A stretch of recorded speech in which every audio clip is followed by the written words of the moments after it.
Hello everyone, the story I'm going to share today is Adventures of Wandering Monk. This is a true story, and I will tell you this story in the tone of protagonist. I was born in Yunnan Province. I've been a monk for over 20 years. I grew up in a small temple with no more than a dozen people. My master, elderly monk, rarely spoke, but he was respected by the locals. I had only worshipped Buddha Shakyamuni.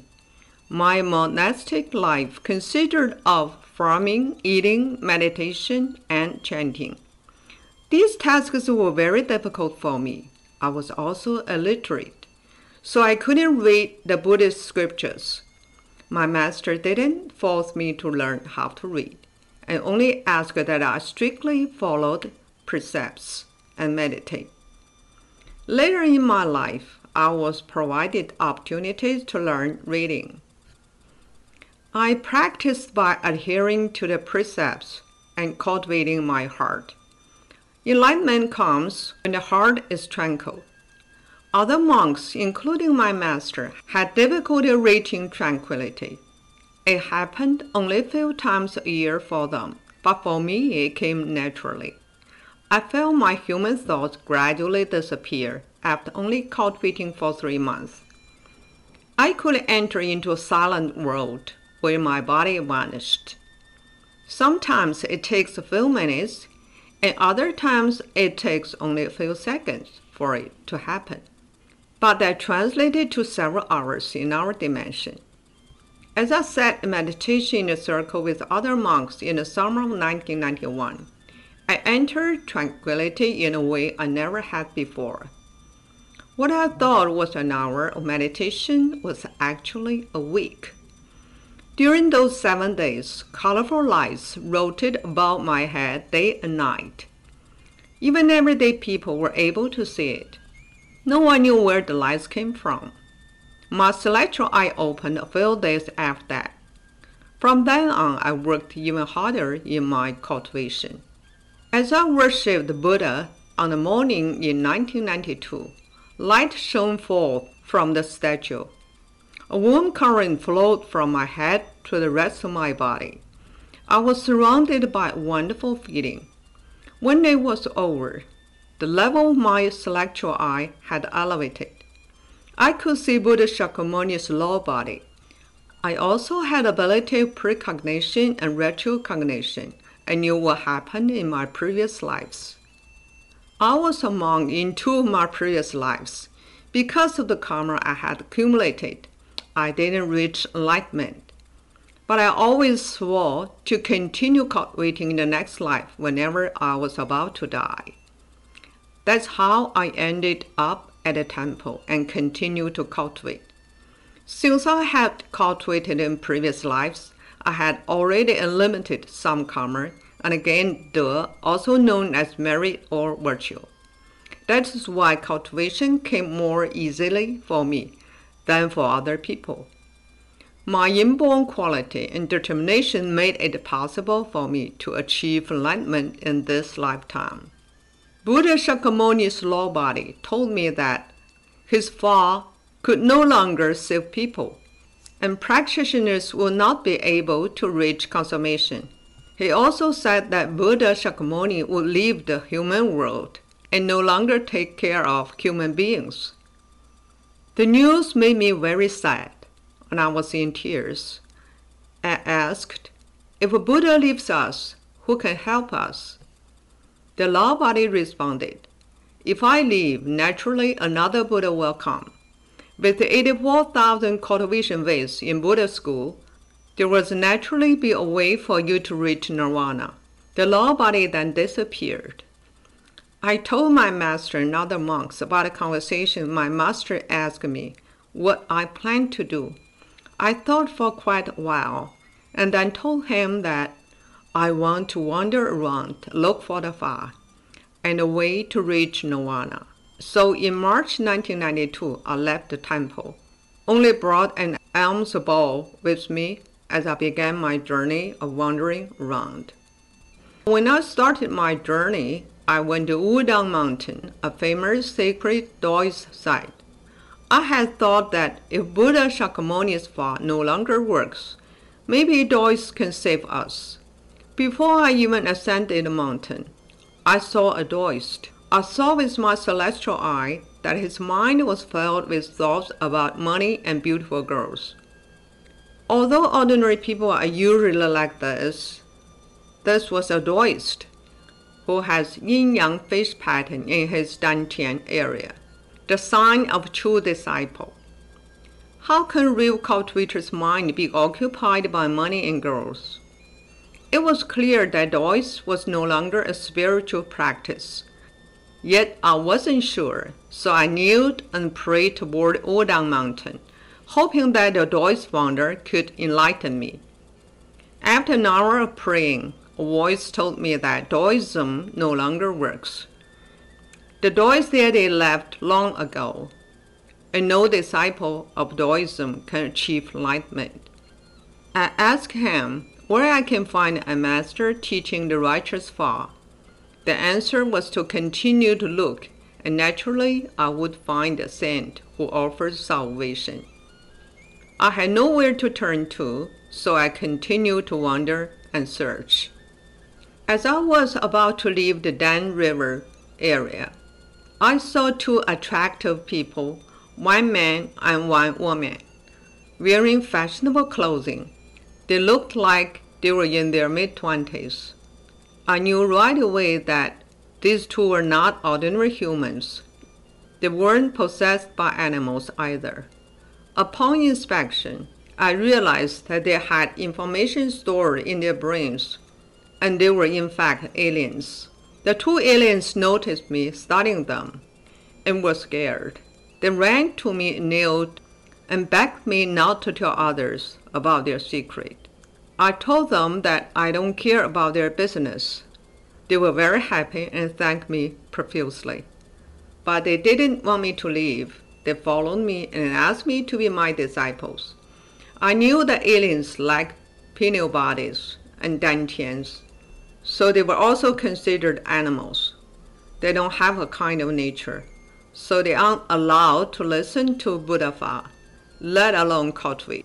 Thus, I refused them. In April 1993, I set out for Wutai Mountain from Shanxi. Wutai Mountain is the home of Bodhisattva Manjushri, and there are many temples there. My goal in going there was to study at Zen temple. I left early in the morning, arrived at the village by noon. As I was about to ask for alms, I saw a dog being hung upside down on the courtyard tree. It was evident that the owner was about to kill the pitiful yellow dog. The man was about 40 years old and looked very strong.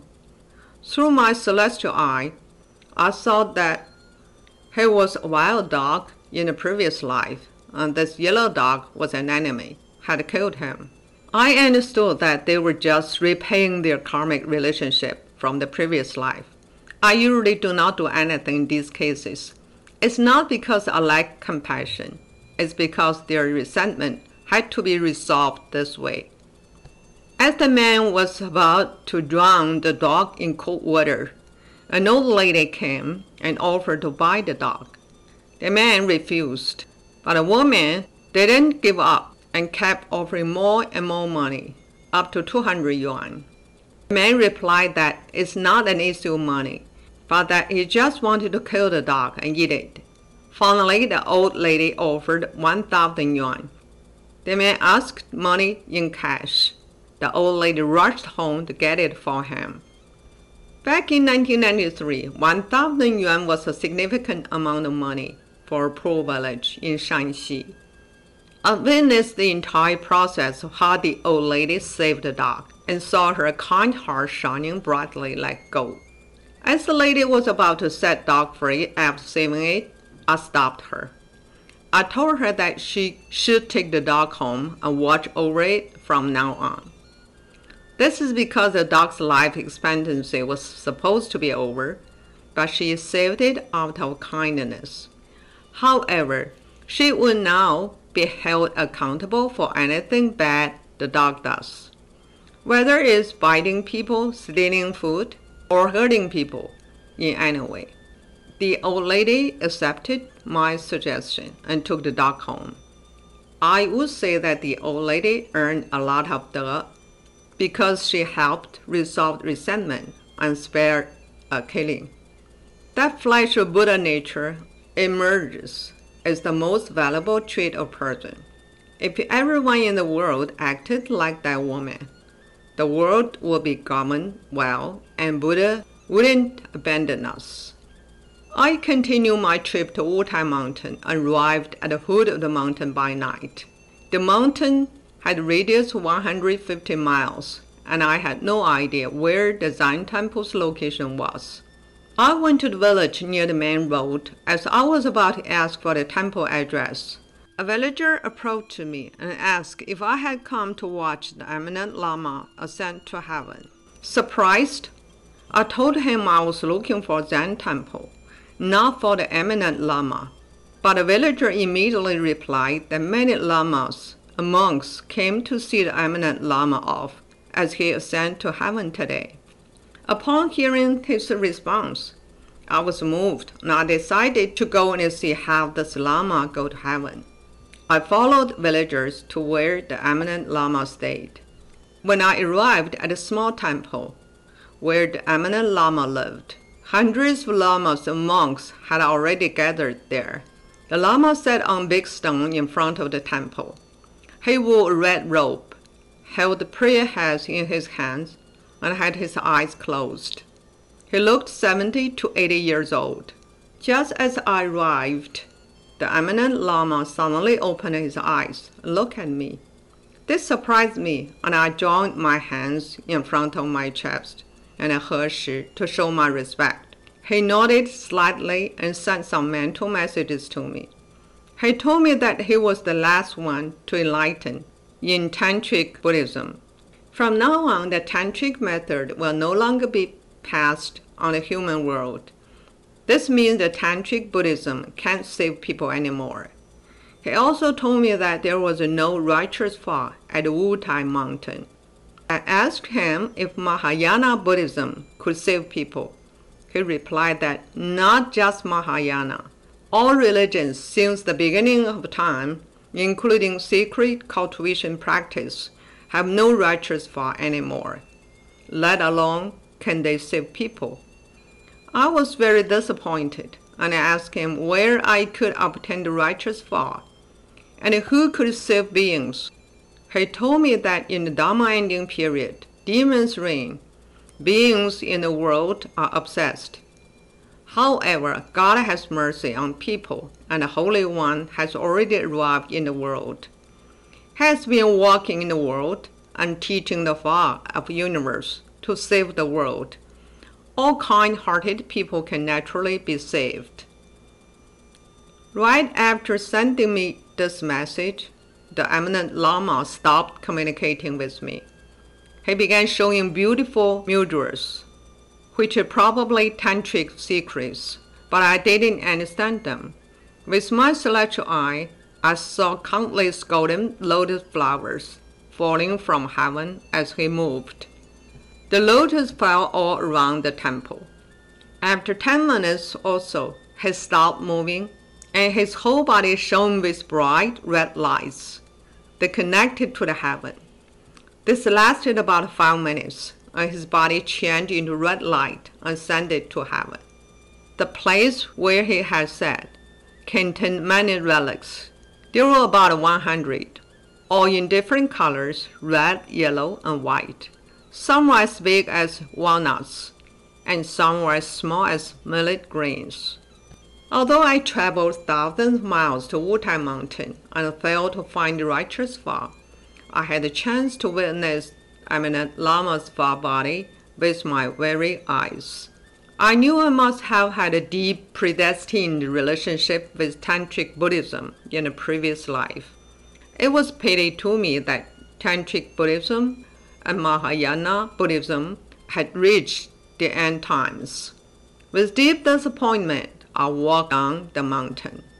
On my way down, I met a high-level master. I could not see the top of his gown. When I looked at with my celestial eye, His body shined with different colors of Buddha light. He came to me and kindly told me where I could find the true fire to cultivate. Following his direction, I finally obtained the true fire of the universe: compassion, truthfulness, and forbearance. The man I met is my master. He is the holy saint that Shakyamuni and eminent Lama told me about. I definitely believe that kind-hearted people will have a chance to meet him and obtain this true fire. Thank you for listening to this true story. More touching stories will be ready for you if you just subscribe it. Thank you again.